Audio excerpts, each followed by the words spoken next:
جب انسان اپنی ضد، اپنے غرور اور اپنی انا کے خول میں بند ہو جاتا ہے تو پھر چاہے سچائی کتنی ہی روشن کیوں نہ ہو، کتنی ہی واضح، کتنی ہی بلند ہو، وہ سچائی اس کے دل تک نہیں پہنچتی۔ یاد رکھیں، علم تب ہی اثر کرتا ہے جب دل جھکنے کے لیے تیار ہو۔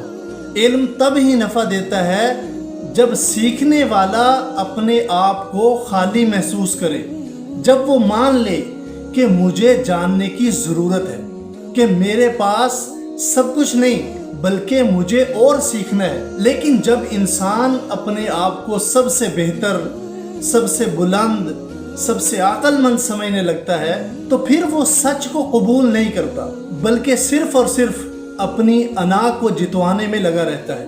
نتیجہ کیا نکلتا ہے؟ علم ہار جاتا ہے، عقل ہار جاتی ہے، فہم ہار جاتا ہے، اور جیت کس کی ہوتی ہے؟ صرف اور صرف ایک اندھی، بہری اور گونگی انا کی۔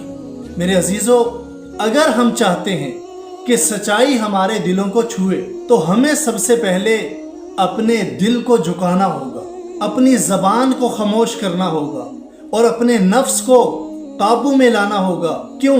کیونکہ ضد اور انا کے قید خانے میں نہ سچ داخل ہو سکتا ہے اور نہ ہی علم۔ تو یاد رکھیں، علم حاصل کرنا کوئی بڑی بات نہیں، بڑی بات یہ ہے کہ ہم اپنی انا کو مار کر سچ کو قبول کرنے کا حوصلہ رکھیں۔ کیوں؟